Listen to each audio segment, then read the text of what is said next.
The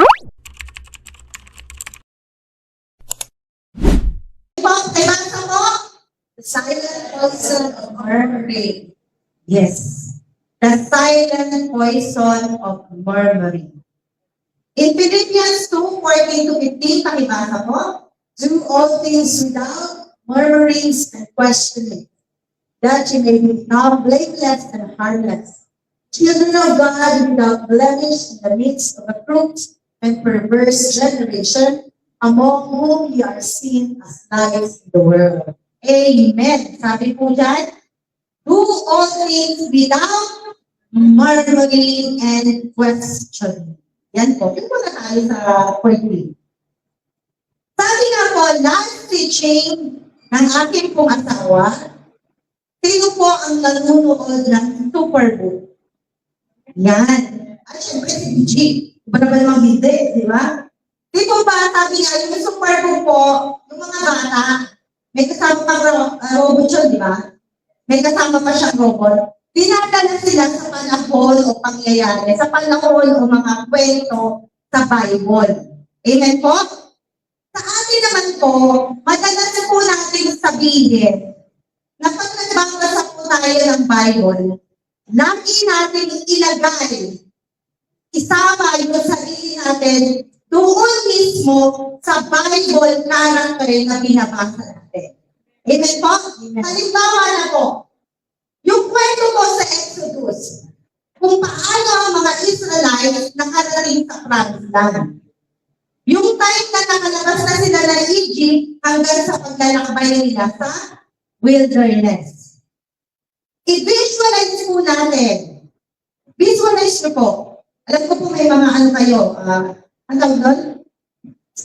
Yung mga imagination, di ba? I-visualize nyo po. Yung time na hinahamon tayo ng mga Egyptian hanggang makarating tayo sa Red Sea. O, di po ba? Ano po ang sabi ng mga Israelite?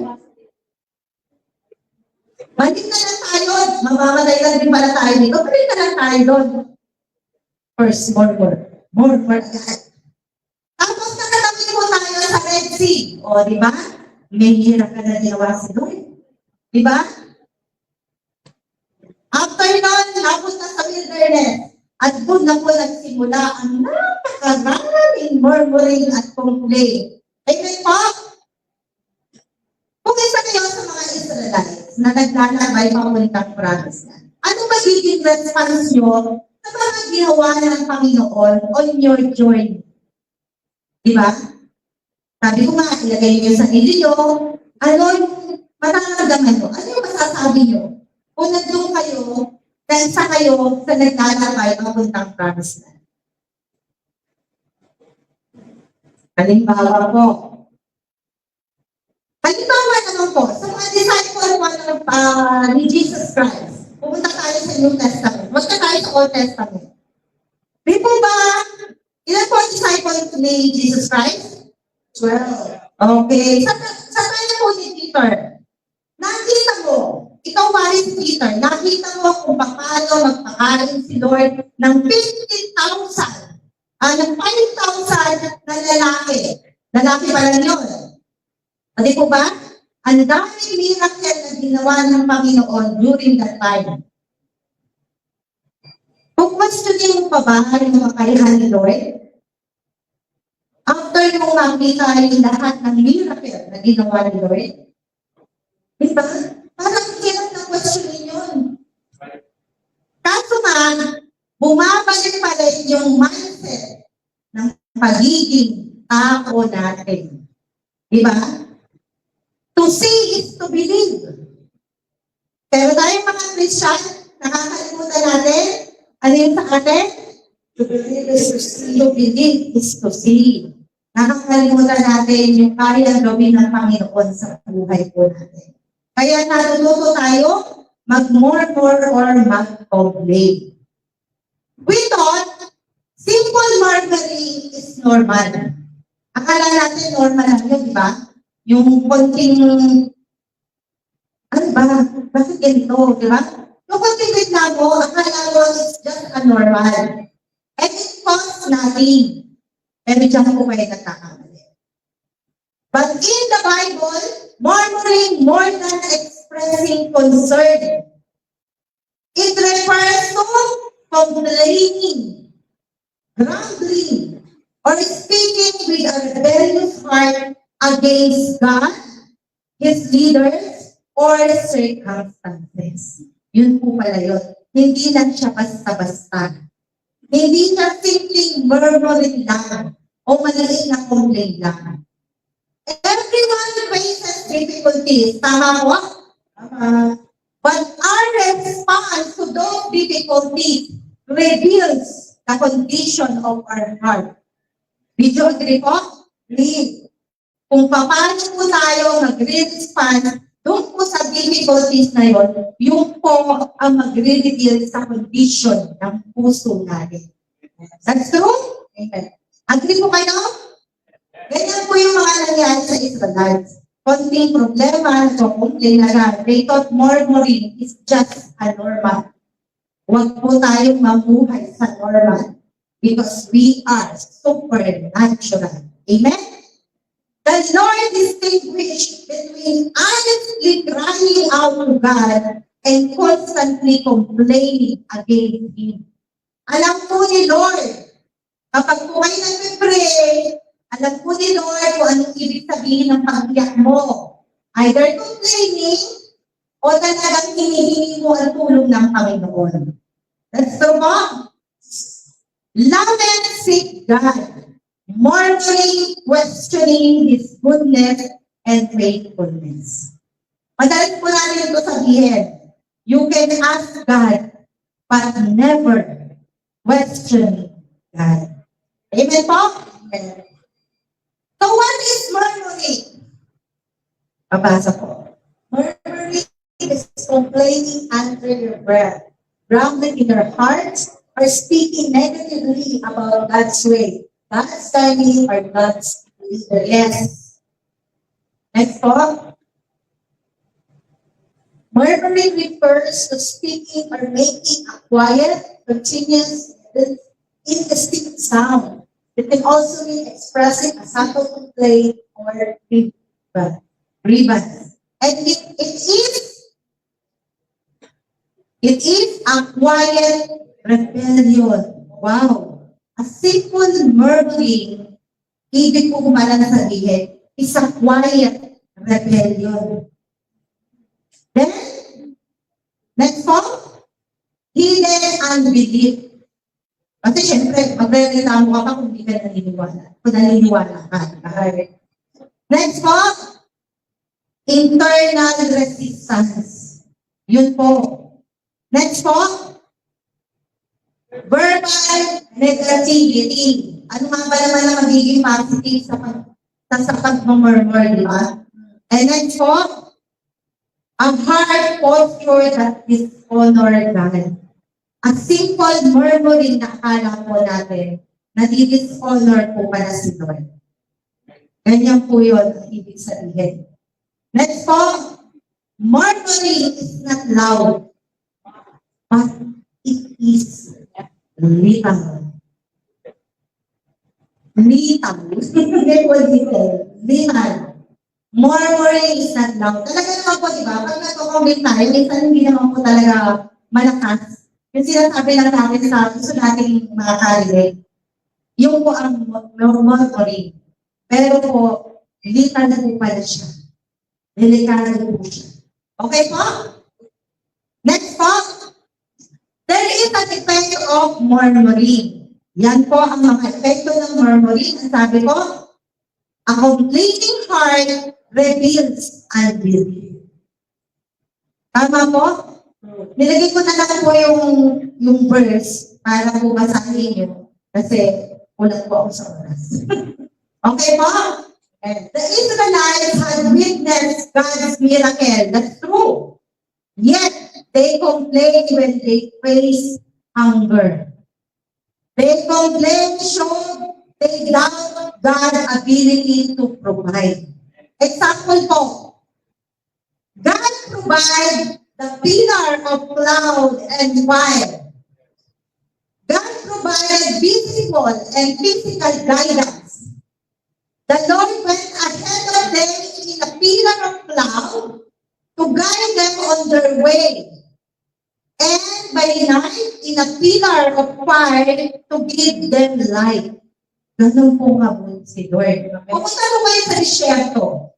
Without anything po. Sa gabi po, ano po ang makikita nyo sa gabi? Di ba wala? So, binigyan sila ng pillar of fire. Para meron sila liwanag. Di ba kapag naglamig sa disyerto, sobrang lamig po, pero binigyan sila ng pillar of fire para sila ay mainitan. Sa umaga naman po, binigyan sila ng pillar of cloud para po saan? Para pantabing po sa kanila.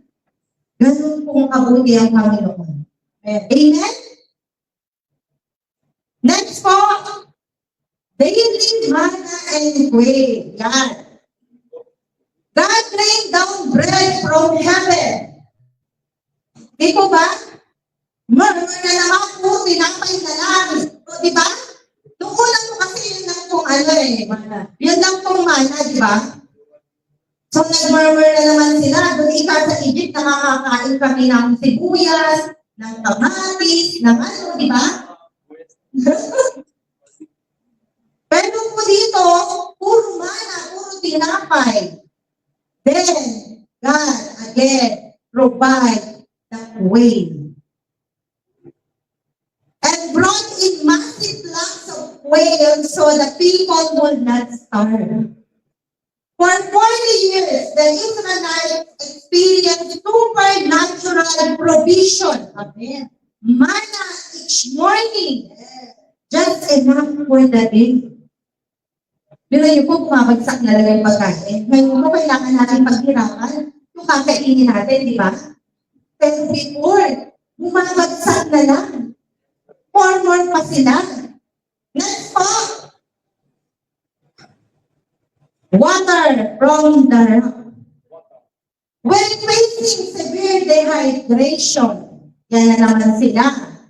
God commanded Moses to strike rocks in Horeb and Kadesh, causing fresh water to gush out for millions of people and their livestock. Hindi lang po tao ang nakainom. Pati po yung mga alaga ng hayong na dala-dala po nila. Ganun po yung pinainom ni Lord. Dahil lang po sa isang bato na hampas po ng Panginoon kay Moses. Di po ba? That is all the miracle of God. Okay. But still, they are marveling. Next po, same as the people in this generation. They keep complaining and asking God for more and more and more. They have no contentment. Amen po? What lesson we can learn on this one? Complaining often comes from forgetting God's faithfulness. Di po ba? After po nila na makatawid sa Red Sea, murmur na naman, nakakalimutan po nila kung ano yung ginagawa ng Panginoon during yung paglalakbay po nila. Sabi nga po, trust God even when the answer has not yet come. Magtiwala lang po tayo. Dahil alam po ng Panginoon kung saan po tayo dadalhin. Amen? Number 2, a complaining heart delays God's promises. Naniniwala po kayo doon? Amen. Because of Israel's constant murmuring, and 11 days of journey became 40 years in the wilderness. Just imagine po, yung 11 days na journey ng Israelites, naging 40 years. Not only 40 days, 40 years. Ganong katagal. Di po ba? Just imagine, because of that, kung sana from the start pa lang, sumunod na sila sa Panginoon. Di ba? Ang dali nila nakarating. Dahil yung iba doon, hindi na po nakarating sa promised land.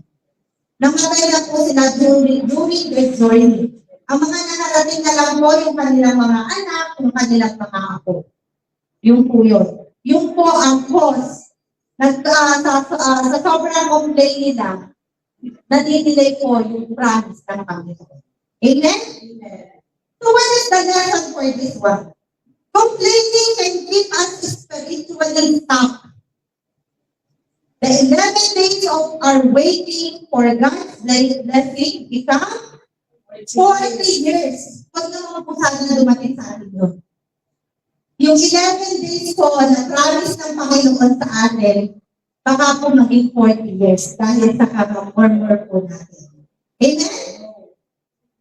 Sabi po, obedience and faith move us forward while unbelief keeps us in the wilderness.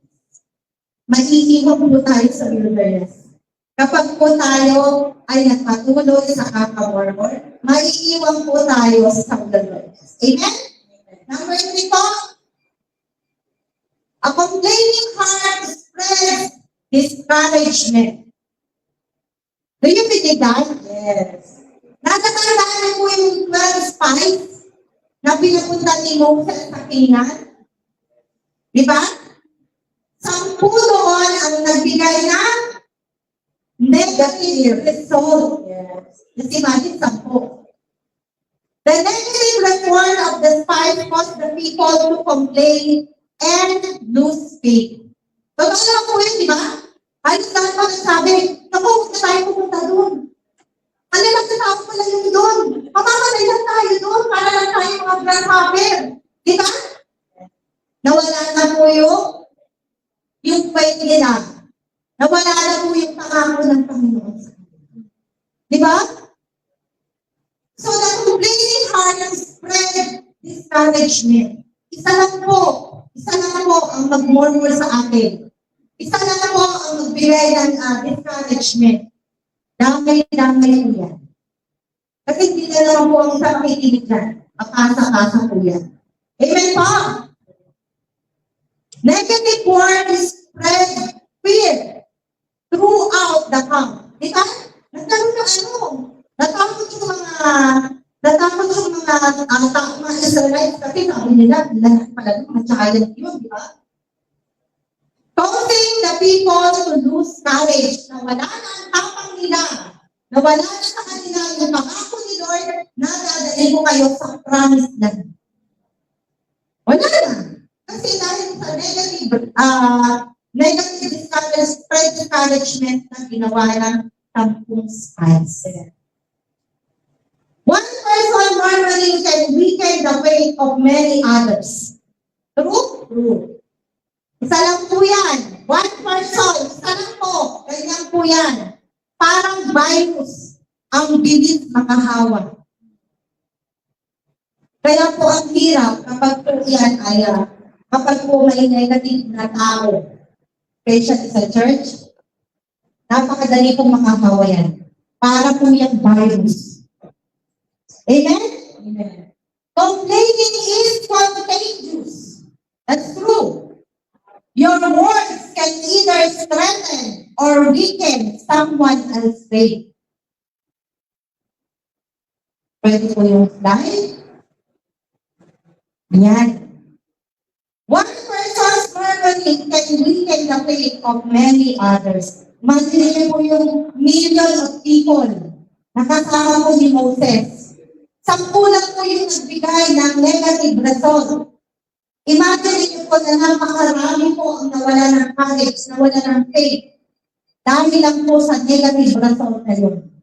Nasaan ba yun? Nasaan ba yung 10 na yun? Amen? Number 4, a complaining heart destroys unity. Complaining against leaders, family members, or fellow believers create division. Do you believe on that? Yes. True po yun. Complaining against one another damage the relationship and unity of the church. Totoo po yan.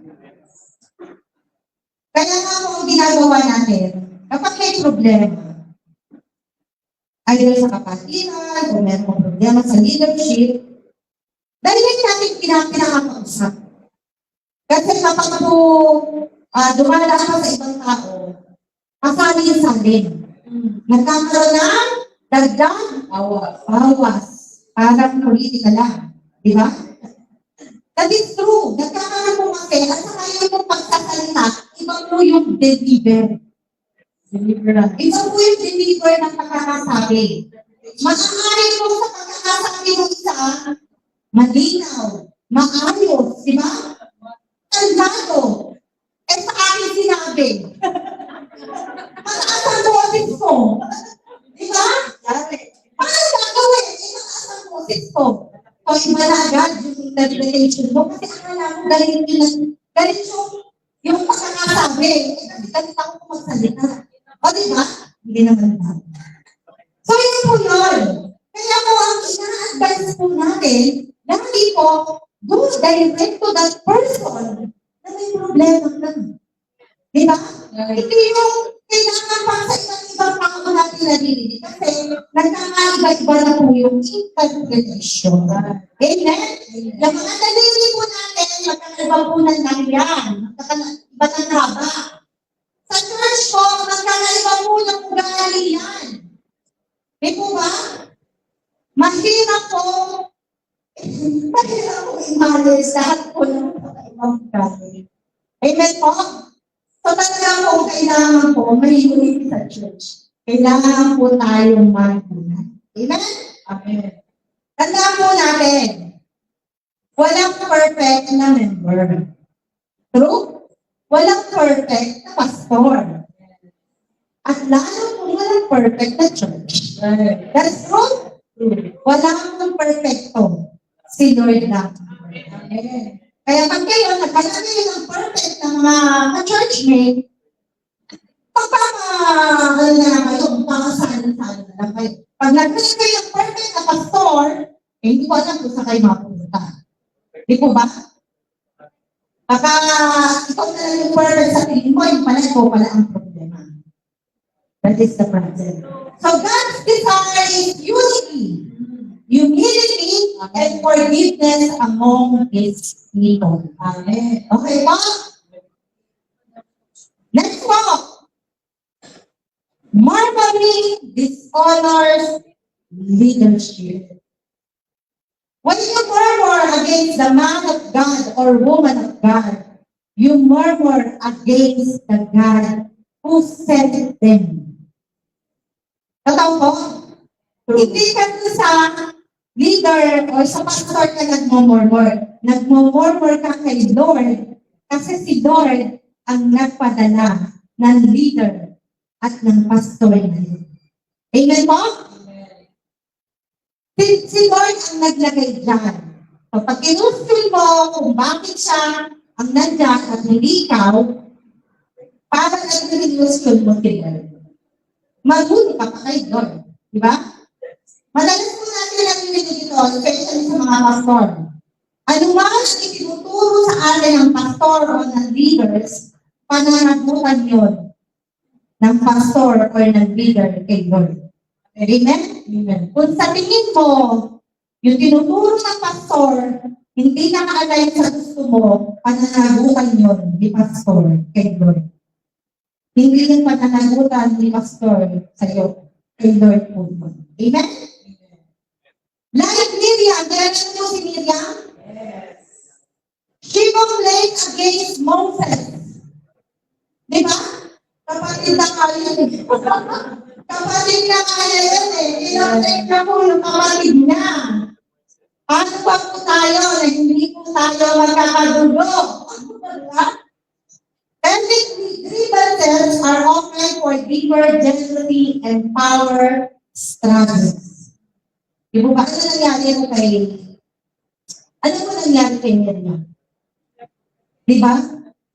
Because of her murmuring, nagkaroon po siya ng keto. Di ba? Ng leprosy. Napatalsik siya dun sa camp. Inilabas siya kasi kapag po may leprosy ka, usually inilalabas ka sa camp Kasi nakakahawa ka ako, di ba? Nung pagdating sa pagkakahawa. Sa Exodus 16:8 po, complaining about Moses was actually complaining about God. Kasi si Lord po, ang naglagay kay Moses. Di ba? Si Moses po, ang inutusan ni Lord si Moses para po naging sa promised land yung mga Israel. Di ba? Amen. So, kapag nag-forward ka against Moses, sino po ang may kasalanan nun? So, nagpo-complain ka about God. Amen po? Amen. Same with us. Sorry po, Pastora. Example ko na po. Si Pastora na nilagay sa JKM. Di po ba? Kapag nag-complain ka, kapag marami ka naman marami kang question about pastor at sa ginagawa ng pastor, you're complaining kay Lord. Hindi po kay pastor. Dahil si Lord ang naglagay kay pastor sa mga leader dito po sa church ng JKM. Amen? Okay po? Beware of hidden motives. God hears our words. Tunay po. Leaders are appointed by God. Amen. In-appoint po yan ni God. Next po. A complaining heart robs us of joy and peace. Totoo po din. That is true. Yung pinag-complain mo o nagkakasama na loob mo, ang ng tulog niya, ang higpit ng tulog niya. Diba? Ang higpit ng tulog niya. Nakakatulog siya ng maayos. Samantalang ikaw, naisip, complain ng complain, kulang ka sa tulog. Diba? Puyat ka kayo. Diba ba? So, hindi ko maging masaya ka, napapalitan po siya ng peace. Nawawalan ka ng peace of mind, ng peace of heart. Tama po, nananakaw na po yung peace mo at saka yung joy mo. Dahil lang sa kaka-complain mo. Dahil lang sa kaka-murmur mo. Kung may issue ka, kung may complain, parang hindi na nag-iisip, parang hindi na napupuyan. Sabi mo ba? Instead of complaining, dyan po sa Philippians 4:6-7, Paul teaches believers to pray with thanksgiving. Imbes na mag-complain ka, magpasalamat ka na lang sa dami ng ginagawa ng Panginoon sa buhay. Amen. That's true. Ipag-pray mo na lang. Walang hindi na kukuha sa prayer. Tandaan po natin yan. Kakausapin naman po kasi yan ni Lord. Wali na po, kami pong mag-asawa. Pero po kami hindi magkakaunawanan. Imbes po na, hindi ko po kay Buen, at kasi ako na mag-isip siya, naging pinatulog. Diba? Sa panatulog, nahihilig pa. O diba? Samantala ako, hindi ako nakatulog umat na lang. O diba? Sino po ang talo? Ako. Di po ba? At hindi ko ako sorry, nakakita ko siya. Saan po sa lahat? Di po ba? Prayer is powerful. Ang po, Lord, ikaw na po ang mag-usap sa kanya kahit sa kanyang panaginip. Di ba? At least, kahit sa panaginip, kinausap siya ni Lord. O, magsabi ka sa asawa mo. O, di mo ba? Lesson po dito, mag-edit ka sa complaining produces anxiety. That's true po yun. Nagkakaroon po ng anxiety, nagkakaroon po tayo. Kumbaga, nawawala na po yung focus natin. But thanksgiving produces peace. Amen? Imbes na mag-complain tayo ng complain, magpasalamat tayo sa lahat ng ginawa ng Panginoon sa buhay po natin. Amen? Amen. Why murmuring is so dangerous? Bakit nga ba dangerous to? First of all, it kills gratitude. Talaga ba? Yes. Kapag mo tayo, murmur tayo ng murmur, Pinapatay po niya yung puso natin para sa pasasalamat sa lahat ng ginagawa ng Panginoon. Kaya po dangerous ang murmuring. Next po, it means unbelief. Akala mo tama ka. Akala mo yun. Diba? Akala mo lang ikaw yung tama. May tama ka pala. May tama ka pala. Diba? So, kinaka po yan, pinapakain po yan yung ano natin, yung ego natin. Diba? Next po, it opens the door for rebellion. Saan po ba nagsimula ang simpleng murmuring? Di ba ba? Saan po ba nagsimula ang rebellion? Sa simpleng murmuring. Di ba ba? Saan ba nagsimula yung kay Miriam? Bakit sila nagkaganon? Sa simpleng complaint. Bakit siya naman kinakausap ni Lord? Di ba sabi ni Miriam yun? Bakit siya naman kinakausap ni Lord? Ako rin, kinakausap ako ni Lord. Hindi ko sabi ni si Lord. Di ba? Nasabi niya yung direction sa'yo. Di ba ba? Next po, it blocks spiritual healing. Yan po ang mahirap. Sabi nga po, pag tayo ay nakakarinig at nakakakita, blessed na po tayo. Di po ba? Kasi nagalinig na po natin yung boses ng Panginoon. Amen?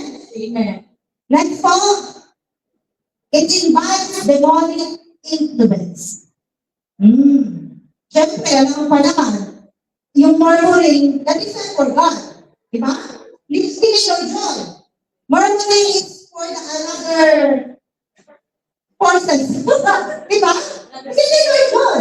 So, pa yun. Siyempre, invite the other spirit. That is for the demonic. And then next po, it turns blessing into burdens. Yung blessing na ba, nagiging bato pa. Diba? Nagiging burden pa. Yan po ang nagiging sanhi ng murmuring. Next po, it makes you blind to what God is doing. Yun na. Ang dami-daming ginagawa ng Panginoon sa buhay natin. That's true. You are so blessed. We are so blessed. Amen. Imagine niyo po, nandito tayo. Tayo po ay nasa-service, naka-aircon. Diba? Kasi inatay ko na, sa Pilipinas po, ang tagal-tagal na ng church nila.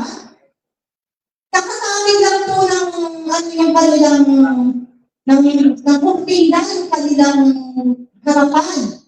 Tapos ang electric fan po, pugat-pugat ka. Naglalakad sila ng napakalayo para lang maka-attend ng service. Yun po yung napansin ko sa Pilipinas. Kung wala ka rin lang namang pamatahe, papunta dun sa service, maglalakad ka talaga ng malayo. At pagdating mo doon, hindi po lahat ng church ay aircon or marami pong electric fan. Karamihan po sa church at sa Pilipinas, walang instrument. That's true, walang instrument. Ang electric fan po, makakapunan sa preacher. Magkakaroon po sila mga ilang kilometer po para lang makarating sa church. But we are so blessed. The Lord, diba? Thank you, Lord. Diba? Yes.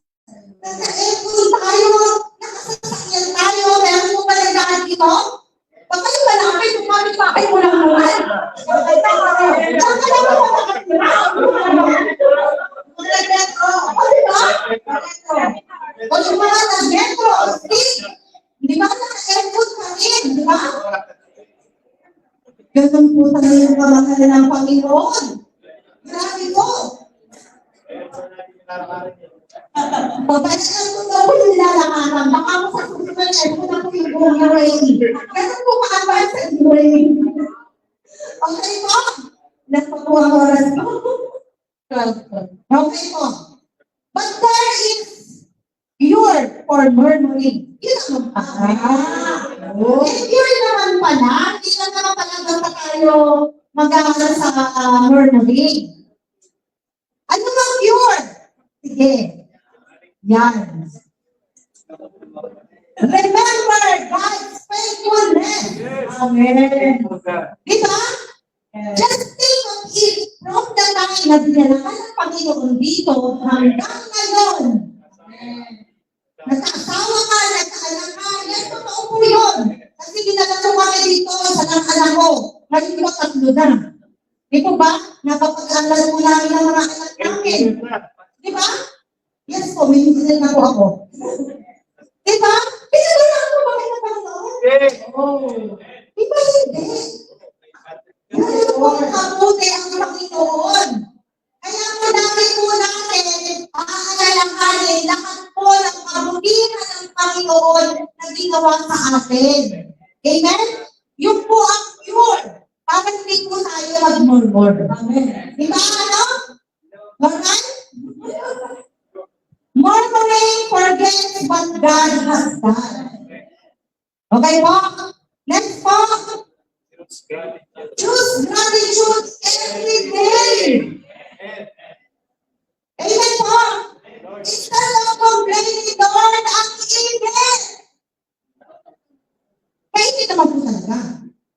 Pero instead po, balik lang po natin, Lord, thank you, Lord. Nararamdaman ko pa po ang init at ang lamig. Dahil pag hindi mo nararamdaman ang init, pagtay. Di po ba? So, palitan po natin. Lagi po natin pilitin ang maging gratitude every day. Kapag usmasa kayo na sa sakyan, ano mo po napakainit? Lord, ang init. Lord, thank you, Lord. Nararamdaman ko pa po yung init. Kasi pag hindi ko pa nararamdaman yun, ayaw, nasa na kayo. Di po ba? Gratitude supplies murmuring. Yan po ang halapan ng murmuring. Ang gratitude heart. Pag may gratitude heart ka, ma-i-stop yung pag-murmur mo. Kasi papalitan mo siya into positive way. Yung negative ng murmur mo, palitan natin na positive. Yes, good vibes. Next po. Pray instead of complain. Lord, promise mo yan. Pinramas mo sa akin yan. Lord, thank you, Lord, for the healing. Lord, thank you, Lord, God, for the protection. Di po ba?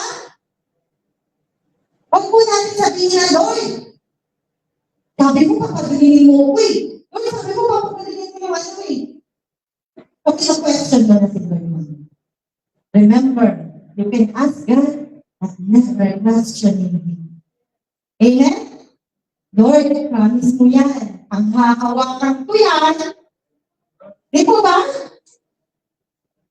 Pray and God will change your complaint into compliment. Lahat na lang sa'yo, i-compliment mo. Lahat na nangyayari sa'yo, i-compliment mo na lang. Hindi mo na i-complain. Hindi ka napakasal na ng sahod ngayon? Lord, thank you, Lord, may trabaho pa ako. Diba? Ikaw sa trabaho. Diba? Ikaw pinalalasan ng sahod. Pumuntin ka, ayos na sa trabaho. Ang tagal ko lang sinasabi yan. Pero hindi ka pa rin umaalis. Diba? Pasalamat po tayo may trabaho tayo.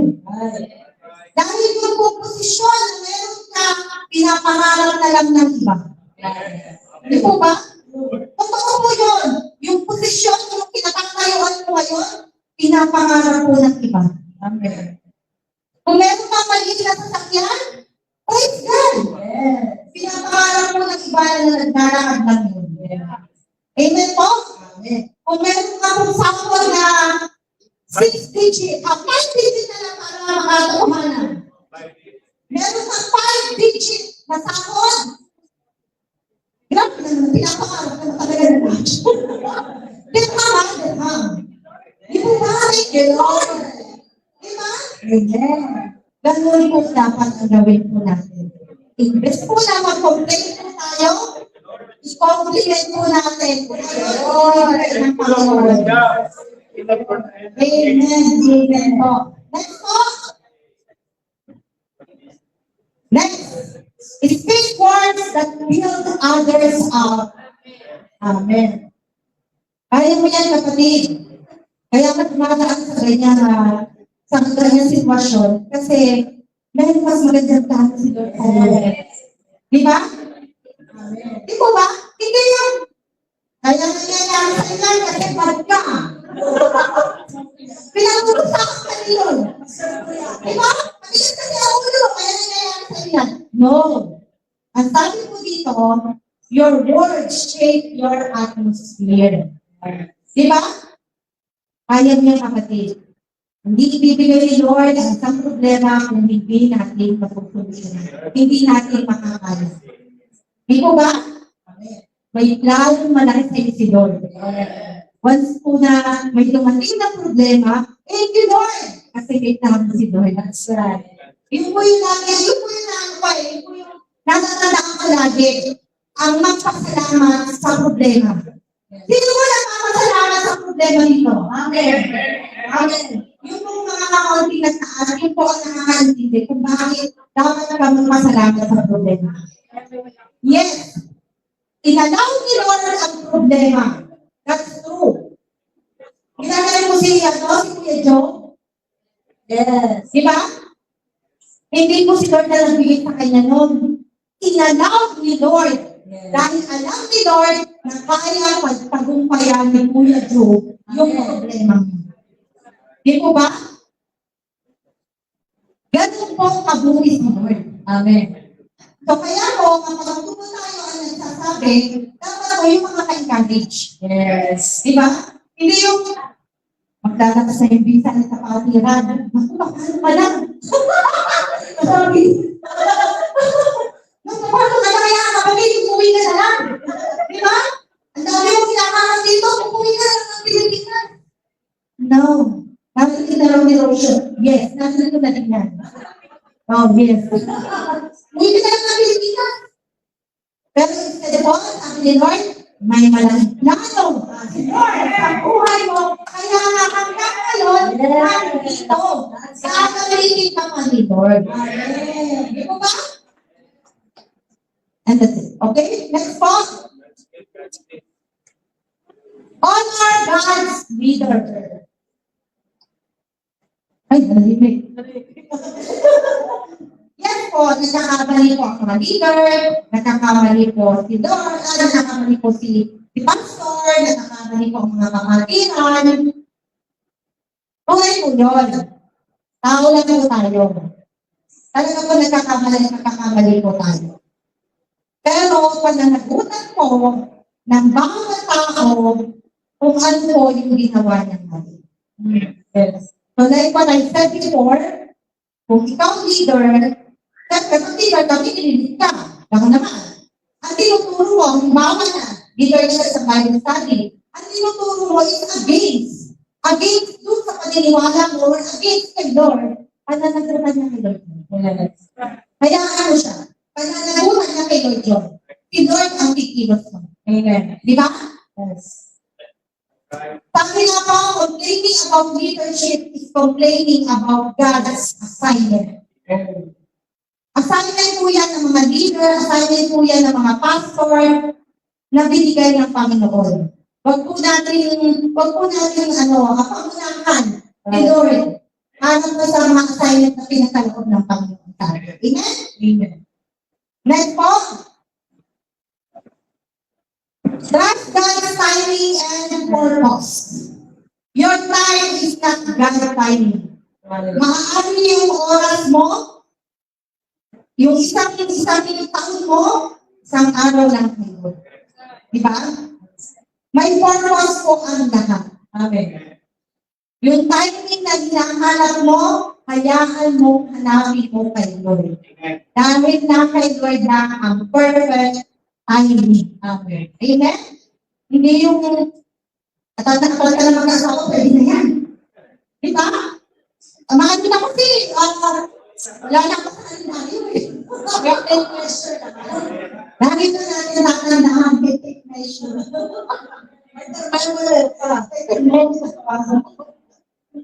Murmuring is impatient in disguise. Di po ba?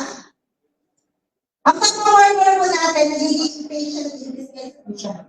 Akala po natin, simple murmur lang. Pero nawawala na po yung ano natin, patience natin sa paghihintay sa perfect timing ni Lord. Amen? Number 7, and the last one. Young. Stay filled with the Spirit. Amen. Kung puno ang puso natin ng lahat ng kabutihan ng Panginoon, mawawalan po ng puwang ang pagmamurmur po natin o complain sa puso natin. Sabi nga lang dito, a Spirit-filled heart. Nasaan po? Ay, nawala siya. Wala? A Spirit-filled heart cannot be a complaint-filled heart. Totoo po yun, di ba? Kung puno-puno tayo ng Spirit ni Lord sa puso natin, walang puwang ang pagko-complain sa puso po natin. That's true? True. Sabi nga po, sa isang bahay, pagka walang laman, wala si Lord, walang spirit na good spirit. Ano po ang mamamahay? Good spirit. Pero kung merong mga namamahay doon ng mga good spirit, hindi mo pamamahayan ng mga false spirit. Okay? Okay. Conclusion. Yan ang mga gusto. Yes po. A complaining heart focuses on problems. That's true? While a faithful heart focuses on God's promises. Lahat po tayo, dun po tayo sa God's promises. Next, murmuring does not change our circumstances. Totoo po yun? Hindi mo mababago yun. Lagi mo magsasalita tayo, magdadaldal tayo, mag-complain tayo, mag-complain. Hindi mo mababago ang ating pong pinagdadaanan. But, it can change our heart for the worse.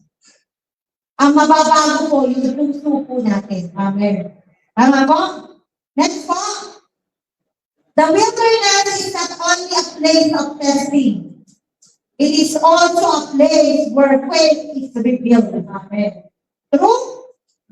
Kung nasa wilderness po ngayon, lagi niyo po tatandaan, hindi po yan place ng testing.